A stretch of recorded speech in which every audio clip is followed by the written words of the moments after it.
Buenas, bienvenidos a la tercera clase del laboratorio de Algo 2. La idea es que esta serie de videos, sean un poco más livianos. Son temas periféricos que está bueno que se lleven, pero no es necesario que los entiendan a fondo. Originalmente la idea era que fuese una clase donde pudiesen apagar un poco el bocho sin dejar de prestar atención, pero sin tener que prestar tanta atención. De manera que después tengan energías para usar el labo para ponerse al día con las cosas que quedan pendientes. Acá un poco aplica lo mismo, a pesar de la virtualidad. Esta clase tiene igual una ejercitación, pero la idea es que sea sencilla y rápida y puedan ponerse al día con las otras cosas que hay.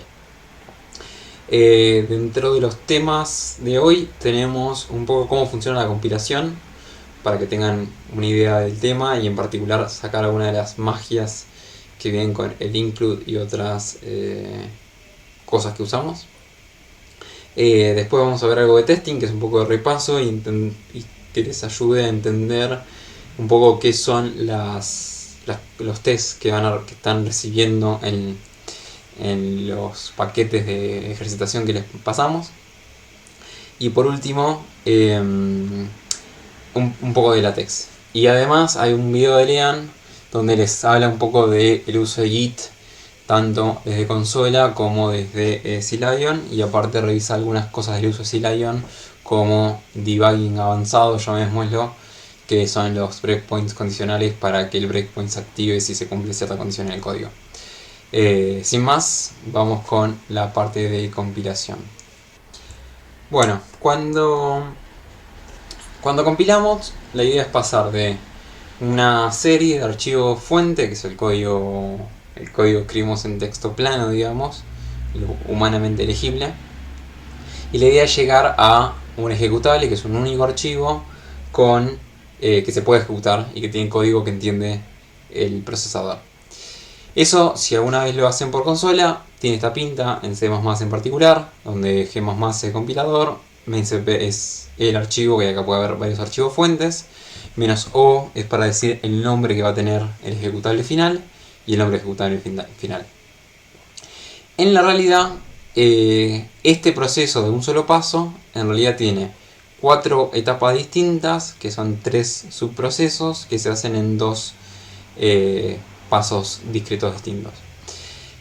Donde el primer paso es la compilación propiamente, y el segundo paso es lo que se conoce como el linkeo o el ensamblado. La compilación sería con una línea así, que tiene el "-c" para aclarar que se compila, y la idea es que saque lo que se conoce como archivo objeto, que tiene una versión bastante procesada del código, que no necesariamente es el ejecutable final. Y después se hace en otro paso, se puede hacer el linkeo o el enlace, donde se toman muchos archivos objetos y se los agrupa, se los enlaza o se los linkea en un ejecutable final. La compilación, entonces ahí lo que tenemos es código fuente, código compilado, ejecutable final. La compilación tiene 2 etapas, que es el preprocesamiento, que es algo de C++, y la compilación propiamente dicha. Vamos a recorrer las 3 partes. El preprocesamiento. El preprocesamiento es algo que pasa en el proceso de compilación de C++, donde se trabaja sobre el archivo de texto del código. Y el punto principal a llevarse acá es que el preprocesador solamente manipula texto, no entiende nada del código que está manipulando, porque lo trabaja como texto, ¿sí? Uno lo que hace es, para usar el preprocesador a la ventaja de uno, es darle directivas, y las directivas empiezan con después de 2005 hashtag, antes de 2005 numeral. Dentro de las directivas que seguramente conocen y usaron está el include. Veamos un caso de cómo funciona esto y por qué me refiero a manipulación de texto. Una de las directivas se llama define. El define define una variable potencialmente con un valor, pero si no hay valor, como es este caso, lo que hace es declarar de que la variable existe. Existe la variable debug. Y después existen los if, en particular el ifdef, que chequea si la variable está definida. Y lo que hace el if es, si se cumple la condición, hace que el código que esté entre el if y el endif quede en el código final.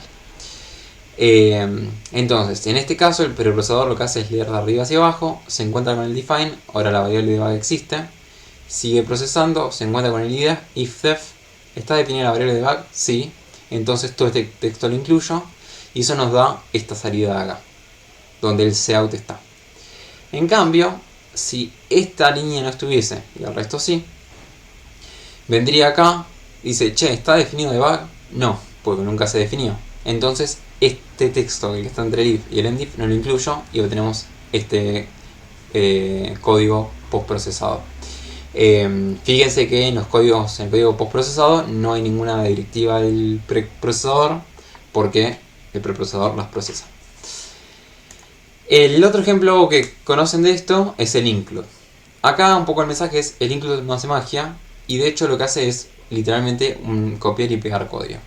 Entonces si tuviésemos dos archivos a.cpp y b.cpp, el include y tenemos bc.cpp que define la función var que tiene que usar la función foo, entonces hacemos un include de a.cpp que incluye este archivo. b.cpp postprocesado, que es este b.cpp', que es un archivo que nunca sale, o sea, es raro que lo veamos, termina siendo b.cpp con a.cpp copiado y pegado donde estaba el include, o sea que queda esto. Esto es para decir de vuelta, el include no hace ninguna magia, los includes no entienden de código, lo único que hacen es copiar y pegar el código que le pidieron que copie y pegue. La diferencia, fíjense que acá está el include con comillas y acá está el include con lo que un amigo llama patitos. El include con comillas es lo que hace es recibir un camino dentro de los directorios, en este caso es buscarme el archivo a.cpp en el directorio local, donde está parado, donde está b.cpp. Y el include con patitos lo que hace es lo busca en alguna carpeta que el compilador sabe que es donde encuentra las bibliotecas estándares y uno puede instalar bibliotecas ahí para poder incluirlas con los patitos. Nada, eso. Vamos con lo siguiente, compilación. La compilación busca pasar del archivo de texto que leemos en las personas a un archivo que está más cerca de lo que termina leyendo el procesador. Y lo que hace es tratar de ir traduciendo del código en texto al código binario todo lo que pueda. Entonces tenemos este archivo que tiene la función var, la función foo y la declaración de la función external. Lo que va a hacer es agarra var, que es una unidad de código acotada, y la va a compilar todo lo posible. Se va a encontrar con que foo, que es algo de afuera, no lo va a poder compilar. Lo mismo hace con foo, estos unos y ceros es nuestra manera de decir que está compilado, donde lo que le va a faltar resolver es external. Y en una siguiente etapa, lo que hace es tratar de unir todo lo que puede unir. Entonces acá la llamada de foo la une con este código acá, para que sepa que cuando se llama foo se tiene que ejecutar este código. External, que todavía no está definido, porque todavía está definido porque solamente está la declaración, nos queda resolver después. Gracias a este proceso nosotros podemos compilar los archivos separadamente, lo cual es útil porque si yo tengo una base de código muy grande y hago un cambio, no quiero tener que compilar todo de vuelta, me gustaría poder compilar solamente una subsección de todo mi código.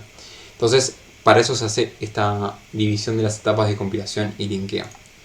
Entonces, si tenemos varios archivos, el archivo var cpp que ya vimos, y los archivos ex.cpp y main.cpp, donde ex tiene external y main tiene a main,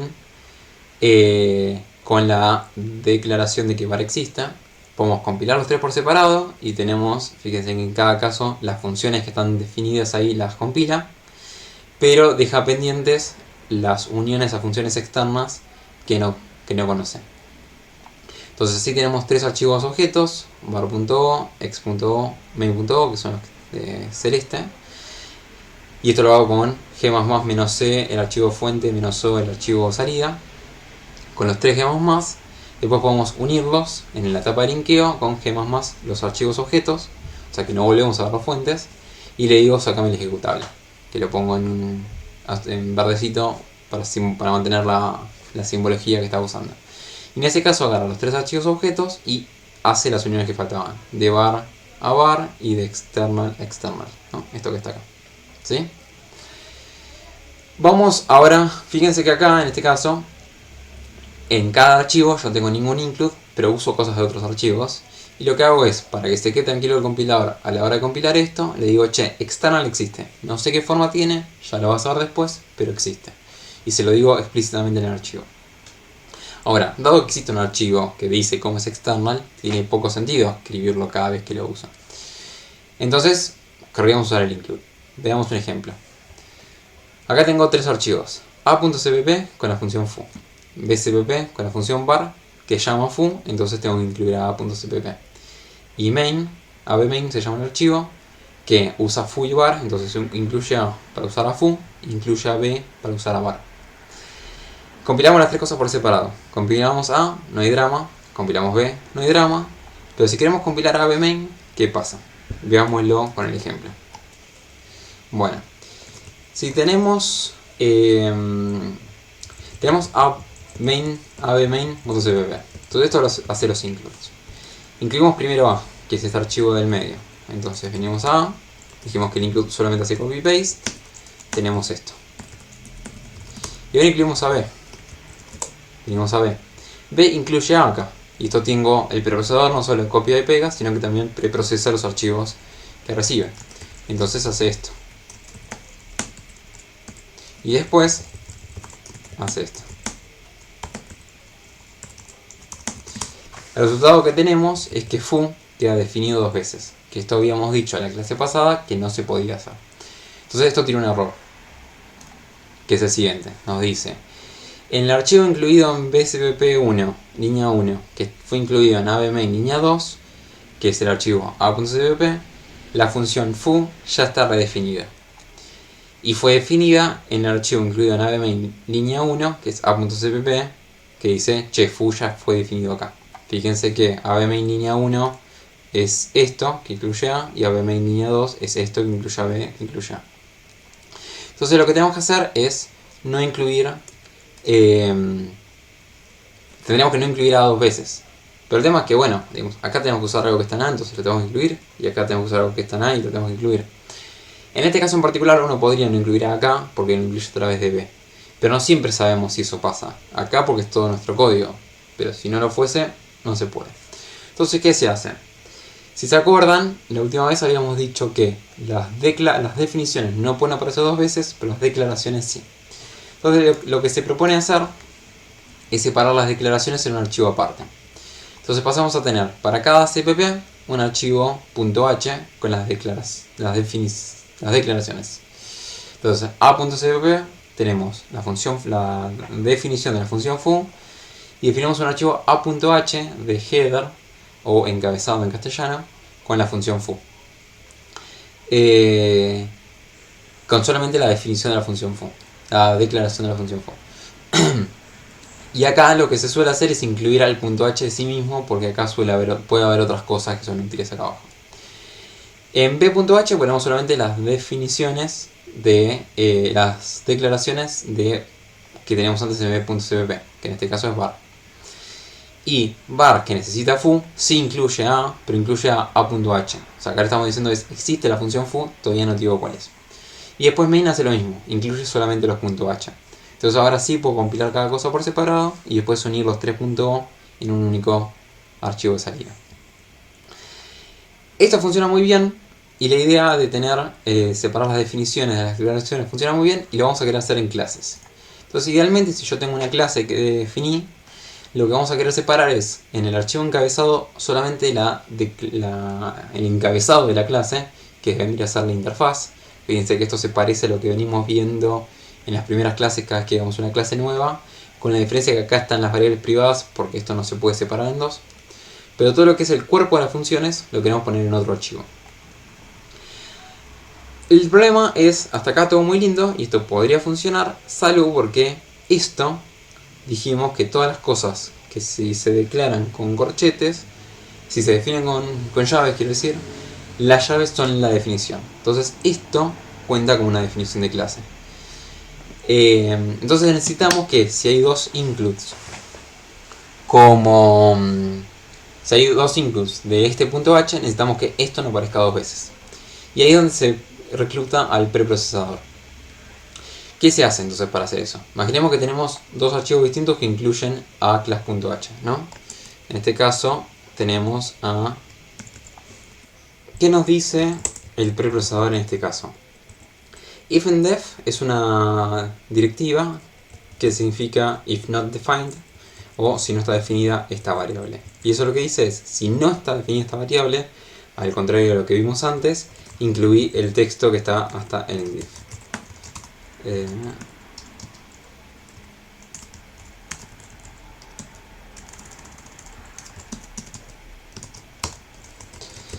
Ahora sí.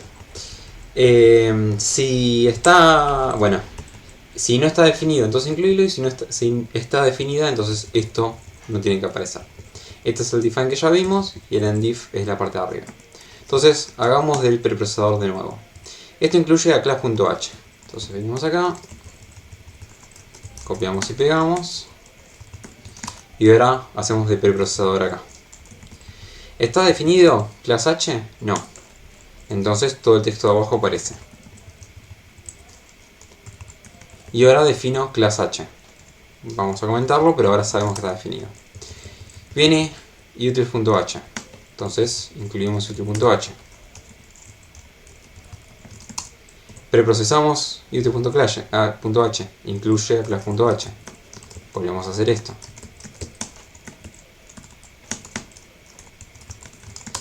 Y ahora, ¿está definido class h? Sí, porque está definido de antes. Entonces todo esto no va.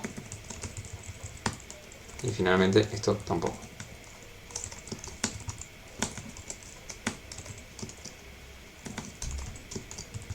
Ahí va. Y nos queda así. Mi class aparece una sola vez. Aparece todo lo que está en el punto h. Y aparece esto. Y usando así el preprocesador evitamos que la definición de la clase aparezca dos veces. Bueno, seguimos en el próximo video.